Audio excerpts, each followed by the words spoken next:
one of those moments where I look back and I say, how did you find yourself in this scenario, in this situation? So I reflect on that day at the Bubbles party in New York City. Young Miami's been spilling the tea about Diddy's supposed wild times, hanging out with big names in the industry. And she slipped up by mentioning a name that seems least likely to be connected to Diddy, Cuba Gooding. It all started when Young's old tweets started circulating regarding Diddy. One of the Young Miami posts reads, "If I wanted you to eat my pee, Diddy would have had you on your knees, H. You a eater." Diddy was accused by one of the producers of his album. Sean Combs is already dealing with multiple SA lawsuits, and now the producer of his latest release, the Love album, Off the Grid, is hitting the performer with a biting $30 million legal action. In a complaint filed today in federal court in New York, Rodney Jones Jr., aka Lil Rod, claims the forceful and demanding music mogul, also known as Diddy, pressured him into engaging in activities with prostitutes and enduring constant genital groping. Jones reveals a world allegedly controlled by Combs,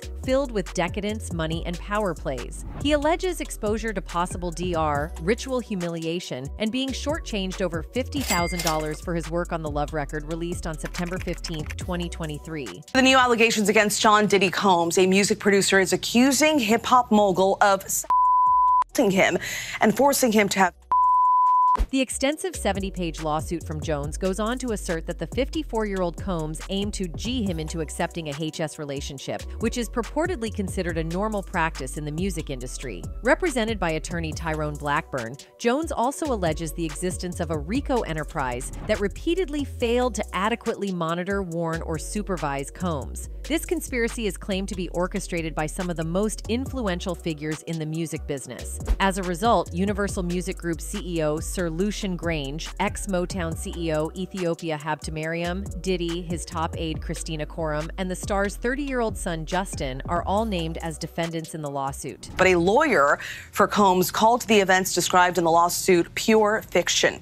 This is now one of several assault lawsuits filed against Combs in recent months. Throughout his time with Mr. Combs, Mr. Jones witnessed, experienced, and endured many things that went far beyond his role as a producer on the Love album, the heavily photo-illustrated suit says. Noting that Mr. Combs required Mr. Jones to record him constantly, the filing asserts that Mr. Jones has secured hundreds of hours of footage and audio records of Mr. Combs, his staff, and his guests engaging in serious illegal activity. During the year and 2 months that Jones collaborated with Combs across the country on the multi-producer Love album, the plaintiff alleges that he was introduced to some of his de facto boss's famous associates, and the encounters weren't always positive. In one particular instance, Jones recounts meeting Cuba Gooding Jr., who himself has faced misconduct accusations. According to Jones, the Oscar winner proceeded to touch, grope, and fondle Mr. Jones's legs, his upper inner thighs near his groin, the small of his back near his buttocks, and his shoulders. Asked to respond to the alleged illegal activity and the accusations in the recent SA claim against Combs, attorney Sean Hawley stated in a widely circulated message,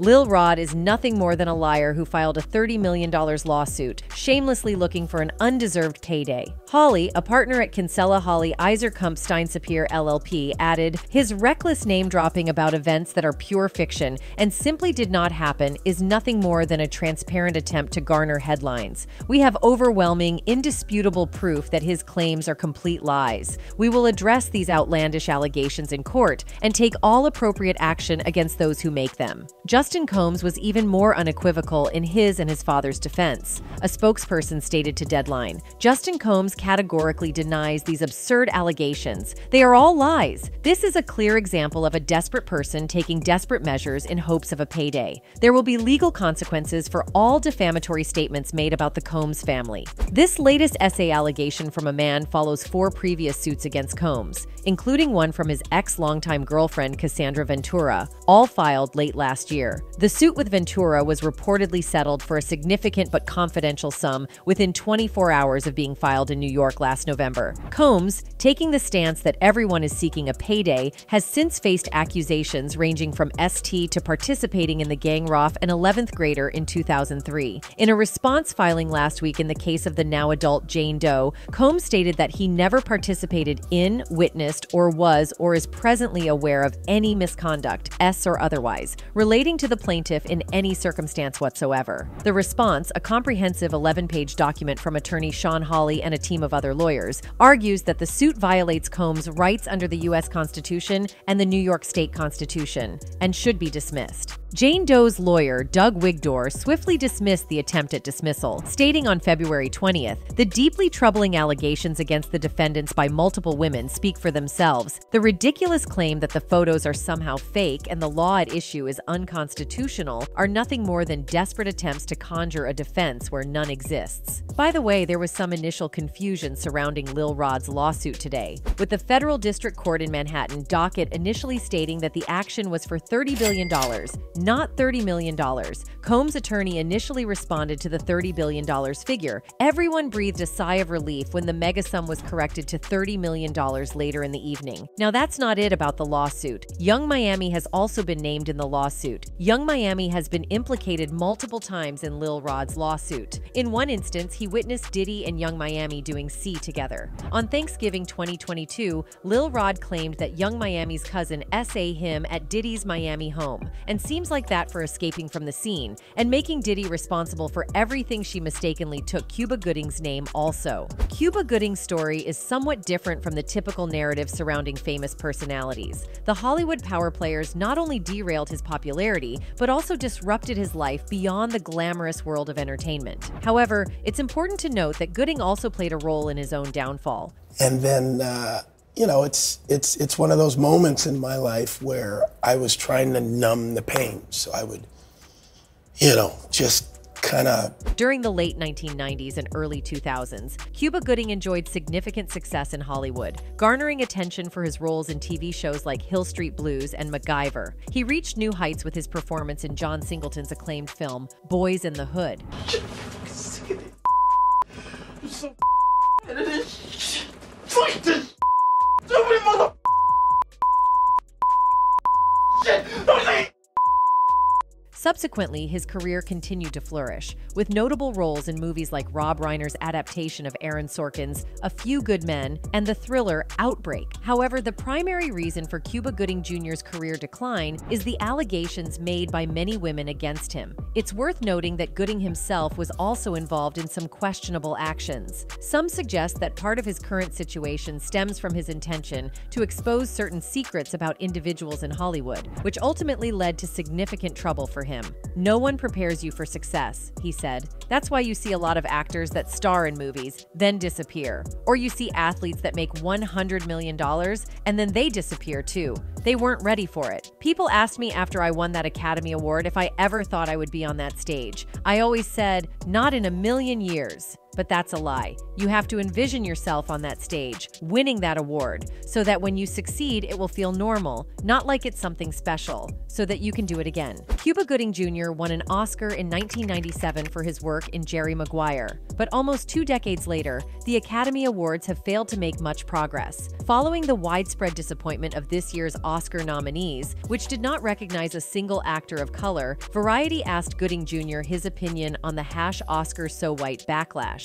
"You want it to be diverse. You want the work to show," Gooding Jr. told Variety and other reporters this weekend at the Television Critics Association press tour in Pasadena, Calif. "I wanted Straight Outta Compton to get something. But, you know, it's this conversation that makes people think harder when the nominations come around for next year." Anyways, the troubles for Cuba Gooding Jr. began in June 2019 when USA Today reported an investigation into an incident where he was accused of touching a woman inappropriately at a New York City bar while he was intoxicated. Subsequently, Gooding voluntarily went to the police and was arrested. When a woman alleges Gooding touched her inappropriately at a different nightclub, and another incident where he allegedly grabbed a woman's at this bar in June. As of October 15, 2019, prosecutors revealed that a total of 14 women from various parties and nightclubs, including locations in Dallas, Los Angeles, and New York since 2001, have accused Oscar-winning actor Cuba Gooding Jr. of unwanted overtures. Gooding Jr. is facing 4 misdemeanor charges related to 2 groping incidents in Manhattan. One alleged incident occurred on October 24, 2018,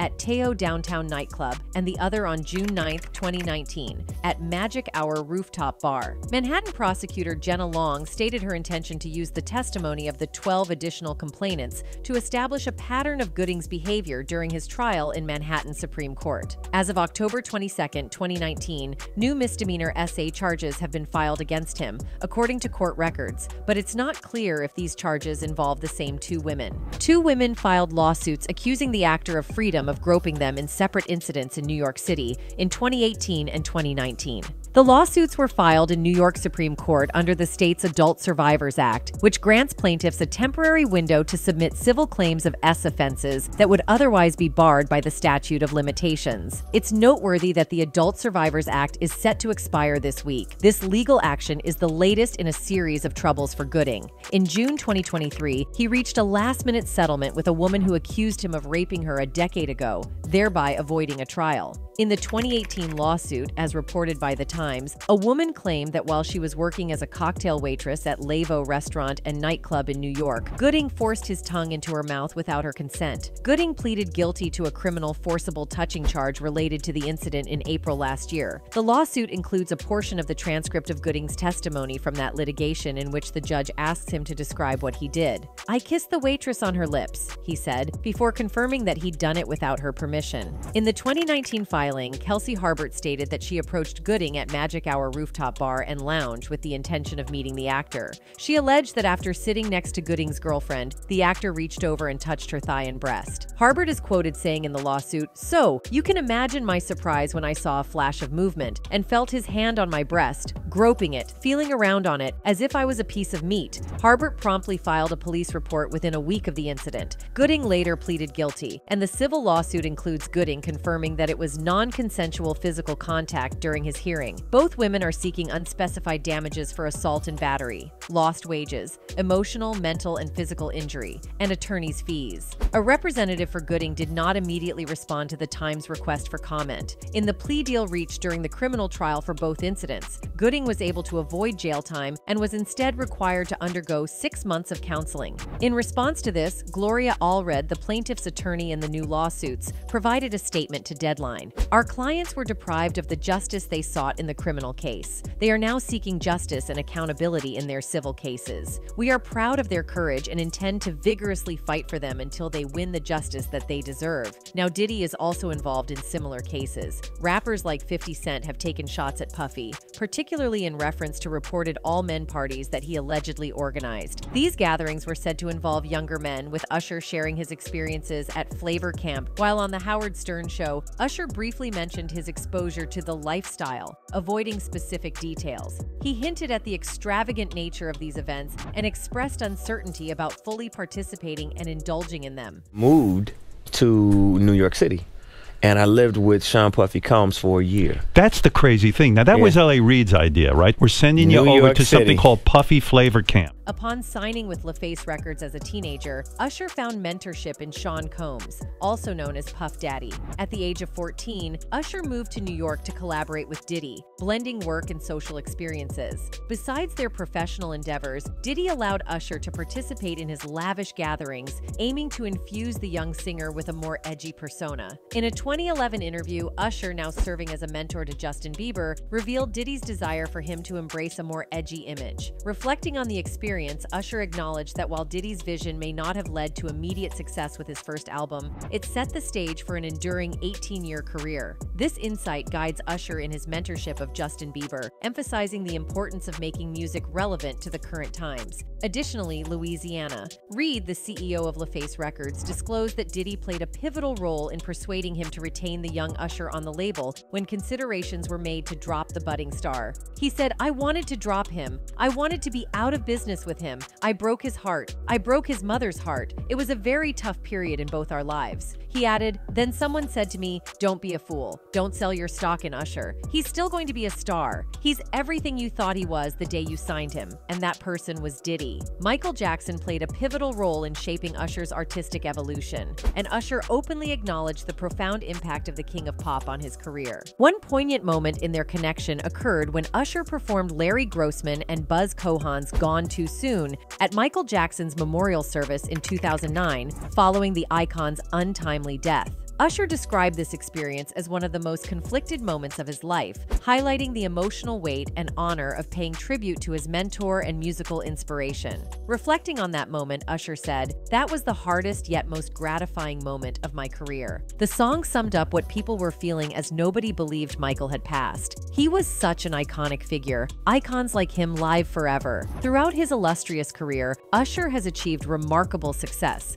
securing 9 #1 songs on the prestigious Billboard Hot 100 chart. A significant milestone occurred with his 4th album, Confessions, where Usher made history as the 3rd artist ever to simultaneously hold 3 songs on the Hot 100. This album marked a turning point in his career, selling a remarkable 1.1 million copies in its inaugural week and earning Usher the Grammy Award for Best Contemporary R&B Album. Say you'll never leave me. Confessions further solidified its place in music history by becoming the 2nd best-selling album in the United States during the 2000s decade. The album's phenomenal success is evident in its RIAA Diamond certification, signifying sales of over 10 million copies in the US alone, and a global sales figure of 20 million copies. Usher's impact on the music scene is underscored by his impressive tally of over 50 appearances on the Billboard Hot 100, earning him the well-deserved moniker of the Prince of R&B. However, despite Usher's achievements, there have been persistent rumors circulating online. Some claim that Sean Diddy Combs may have given Usher Raymond a S-transmitted disease, STD, when he was just 15 years old. The source of these rumors is unclear, but some speculate that they may stem from Usher's admission that Diddy used to take him to wild parties when he was a young teen. And you're going to go to Puff Daddy's. He's going in the 90s. Do you understand what that's like? Puffy's place was like just filled with chicks and orgying like nonstop. There is no credible evidence supporting the claim that Diddy gave Usher any S-transmitted diseases, STDs, or engaged in any S contact with him. Usher has been embroiled in legal battles, facing accusations of infecting partners with herpes, but he has consistently denied these allegations and resolved most cases through out-of-court settlements. Regarding Diddy, there is no public comment on the rumored relationship with Usher. Diddy himself has encountered legal issues, including his involvement in a nightclub shooting in 1999 and an A on his son's football coach in 2015. Much evidence has implied that Diddy coerced Usher into participating in inappropriate activities or had an obsession with specific themes. There was a lawsuit by a young woman, a fan, who slept with Usher after meeting him at one of his shows. The woman won a court victory, proving that Usher knowingly gave her an STD. There is a video out with P. Diddy, Usher, and Kevin Hart, where Diddy lets it slip out, probably intentional to embarrass Usher, that the two of them wake up in the morning and fight over cornflakes. P. Diddy implies that he and Usher spent the night together, and Kevin Hart, supposed to be embarrassed, quick lie changes the subject. Yet this one Usher is a man. He has given STDs to several women, probably men also, and he has a court order against him not to spread his STD again or face jail time. He's responded to the lawsuit from the woman who claims that they hooked up a couple of times this year and that she actually... He gave her herpes, yes. She says. Yes, that's what she said. Diddy, renowned for guiding Usher, is now facing accusations of mistreatment and inappropriate influence on Justin Bieber during their early years together. It is alleged that Diddy spent an extended 48 hours with Justin Bieber when the pop sensation was still a teenager. Given Diddy's controversial history involving teenage boys, concerns have arisen regarding his interactions with Justin. Reports indicate that Diddy showcased a Ferrari to Justin and made promises of allowing him to drive it once he turned 16, even though Justin was only 15 at that time. Additionally, there are claims that Diddy offered Justin a mansion, supposedly available to him when he turned 18. You're gonna go full buck full crazy. Just when we thought we heard it all about Diddy, reports emerged that he allegedly tried to groom young Justin Bieber. You probably heard by now. It's essential to highlight that there is no concrete evidence supporting these allegations, yet they do prompt inquiries into Diddy's motivations behind lavish gifts. Speculation suggests that these actions may have aimed to involve Justin in age-inappropriate activities, stressing the importance of proper parental guidance for young celebrities, particularly in potentially vulnerable situations, becomes crucial. It has been suggested that Diddy has been involved in luring and making young artists uncomfortable for his own desires, as seen in one of his meetings with rapper Fabulous. While many aspire to attend after-parties to interact with industry insiders, Fabulous, despite attending numerous events over the years, appears to believe that certain parties did not meet expectations. There are perceptions that these revelations indicate Diddy's ability to manipulate artists, prompting Young Miami to seemingly have had enough.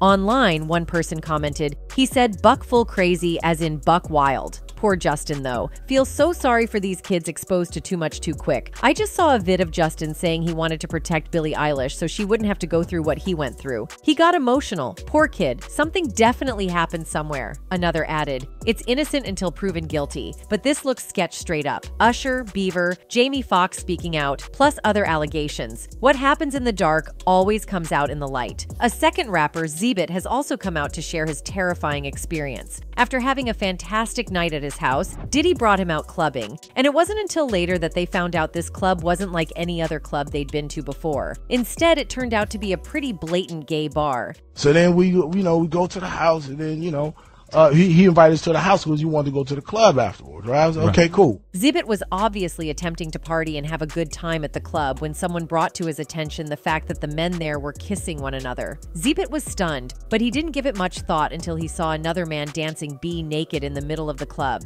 You point over the corner, it's two dudes kissing. You know what I'm saying? I'm like, the is this? And not only this, but Zebit also hinted toward his very terrible encounter with Diddy when he got dragged into the party. That girl you know about the girl you I was like, yeah, nigga, yeah, everybody know about, you know what I'm saying, what's happening? You know, he's like, that's the devil, man. Diddy has the audacity to ask his victims about the girls too, and afterward show them the real show that usually goes on at his parties. After that, he even told a peculiar tale of Diddy saying some words about Superhead. Diddy, known for mentoring Usher, also faces allegations of mistreatment and inappropriate influence on Justin Bieber during their formative years. However, this marked the turning point in his career, as he had been on a positive trajectory prior to these events. Unfortunately, matters took a darker turn later in the year when a more severe incident occurred. I can just speak from my own life. God has never called me at a good time. That is exactly how you should be living right now. During the time this was making headlines, there was significant speculation that Gooding's sudden downfall might be linked to his potential knowledge of distressing occurrences within Hollywood. But the question remained, how could he have been privy to such information? It's important to note that despite the eventual loss of everything, Cuba Gooding Jr. was enjoying a successful career before these unfortunate incidents unfolded. I mean, you must have felt like you'd lost everything, right? Yeah, well, it's more than that. Cuba Gooding Jr.'s achievements extended beyond starring in lucrative films. He also secured an Oscar, which significantly elevated his status in Hollywood. Winning the prestigious award empowered him to demand higher pay for his roles and afforded him the privilege of choosing the projects he wanted to be part of. He ascended to the upper echelons of the industry and relished his success. I know I have a little bit of time, so I'm going to rush and say everybody, and you can cut away. I won't be mad at you. Tom said, don't forget to thank your wife. I will never forget to thank my high school sweetheart. Given his position, it is reasonable to assume that being part of this exclusive Hollywood circle provided Gooding with access to influential individuals and a glimpse into the behind-the-scenes dynamics of the industry. It appears that he may have come across information that became overwhelming. One of his fans wrote, "A lot of people say getting an Oscar early in your career is a curse. Maybe due to cockiness, you feel like you arrived. Someone who is starting out and not getting recognition will most likely grind, work hard, and will not turn roles down. Look at Leo. He was on the hunt for his Oscar, finally got 1 year's SES into his journey." Another one added, He turned that Oscar into an idol, and that destroyed his career. That man made a series of critical mistakes of turning down roles that actors would K for. While Gooding appeared eager to shed light on what was occurring within the industry, it seems that powerful figures may have thwarted his efforts. However, it is also plausible that his own choices played a role in his downfall, contributing to his fall from grace in the eyes of the industry's influential figures. It's just one of those aspects of being someone in the spotlight. You can't stand on stage with an award over your head and accept that, but not accept this. Cuba Gooding Jr. appears to have been motivated to expose the industry because he felt that his career had been severely damaged, possibly as a result of efforts by powerful figures in the industry to undermine him. He has openly discussed this and believes that some white actors who engaged in more egregious behavior than him managed to avoid consequences and continue thriving. According to him, the only reason his situation differed was that he refused to be controlled by the industry's elite. Furthermore, the timing of additional accusations and allegations against Gooding raises questions about whether there may be more at play than mere coincidence. The emergence of further accusations, along with the treatment of other celebrities who have experienced difficulties in the industry, underscores the notion that those who challenge or defy the established power structures within Hollywood can face significant repercussions. That's it for today, folks. Goodbye.